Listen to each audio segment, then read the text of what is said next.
Yes po, muli po isang magandang araw po sa ating lahat. Koy Nursing po, nagbabalik. So, mainit na ba ang sitwasyon sa inyong barangay? Pag-usapan po natin.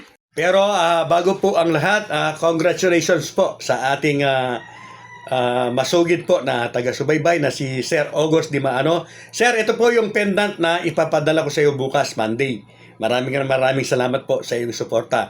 O sa mga hindi pa po nakapag-subscribe sa aking channel, kayo po ay aking malugod na inaanyayahan po na mag-subscribe. Pakiclick po ang notification bell at all para palagi po kayong updated sa aking mga bagong videos. At may chance po kayo na mapili ko na mabigyan po ng mga silver jewelries. Yes po. So, ano pa ang hinihintay niyo?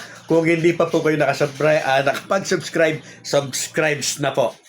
Yes po mga kabarangay, ayan nga po at palapit na po, napalapit ang halalan. At umiinit na po yung sitwasyon sa bawat barangay. Ibig ko po sabihin, hindi naman yung sinabi natin na umiinit na, may labanan, may gera, may patayan. Hindi po, tension lang ang ating sinasabi. Kagaya po ng ilang barangay na may mga kagawad po na last term na nila. So hindi na po sila pwedeng humabol sa pagkagawad ngayon. Kaya yung 2-term na kapitan nila na hahabol pa ngayon ay makakalaban nila. Yes po, kasi obligado po na humabol sila sa pagkakapitan kung gusto pa nilang humabol. Kung ayaw naman nila, edi hahayaan na lamang dapat si kapitan. So, siyempre po, gusto rin nila na manungkulan, 3-term kagawad, gusto nang humabol. Gusto humabol sa pagiging kapitan, yan nga po, nagkakaroon na po ng tension, siyempre, dahil magiging magkalaban na yung dating magkakampi. So, mga kabarangay, hinay-hinay lang, sports lang po.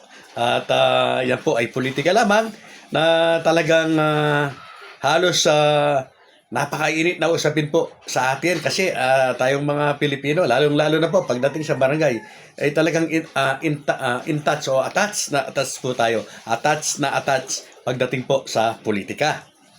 Ang punto ko po sa content na ito, muli po yung ating panawagan sa ating mga kabarangay na sana po ay pumili po tayo ng karapat-dapat. Palitan na po, alisin na po natin kahit bigyan tayo ng pera. Yung mga umuupo, nakaupo, na wala naman pong ginawa.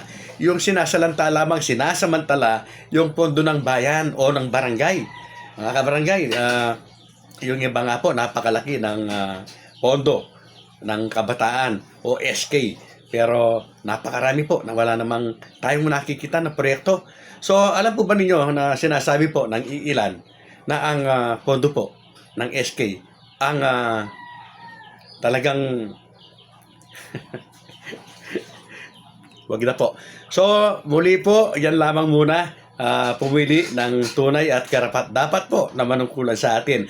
Kung ang ating nakaupo naman po ay nag-function ng maigi, maaasahan, ibalik po natin sila. At wag nang ibabalik yung upo lang ang alam, walang alam na gagawin o ginagawa.